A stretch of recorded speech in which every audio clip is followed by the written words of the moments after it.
আপনি কি জানেন ফুটবল বিশ্বের অন্যতম সেরা তারকা লিওনেল মেসির জীবন সবসময় এত সহজ ছিল না।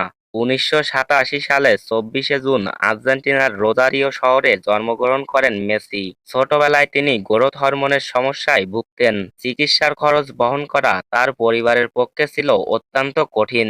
কিন্তু তিনি কখনো নিজের স্বপ্ন ছাড়েননি। মাত্র ১৩ বছর বয়সে তিনি স্পেনের বার্সেলোনায় চলে যান। বার্সা ক্লাব তার চিকিৎসার দায়িত্ব নেন। এরপর শুরু হয় ইতিহাস গড়ার যাত্রা। একের পর এক ট্রফি, অসংখ্য গোল এবং বিশ্বের সেরা ফুটবলার হওয়ার গৌরব অর্জন করেন তিনি। তবে মেসির আসল পরিচয় শুধু মাঠের পারফরম্যান্স নয়, মাঠের বাইরে তিনি শান্ত, বিনীয় এবং পরিবারপ্রেমিক একজন মানুষ। স্ত্রী অন্তরনেলা রেকুঞ্জো এবং ৩ সন্তানকে নিয়ে সাধারণ জীবনযাপন করতে ভালোবাসেন তিনি। খ্যাতির শীর্ষে থেকেও অহংকার নয়, বরং নম্রতাকেই নিজের শক্তি বানিয়েছেন।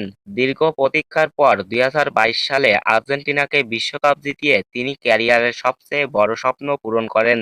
সেই মুহূর্ত কোটি ভক্তের চোখে আনন্দের অশ্রু এনে দেয়। বাস্তবে লিওনেল মেসি শুধু একজন ফুটবলার নন, তিনি কঠোর পরিশ্রমী, ধৈর্য, আত্মবিশ্বাস এবং স্বপ্নকে আঁকড়ে ধরে এগিয়ে যাওয়ার এক জীবন্ত উদাহরণ। তাই বিশ্বের কোটি কোটি মানুষের কাছে মেসি শুধু একটি নাম নয়, তিনি অনুপ্রেরণার আরেক নাম।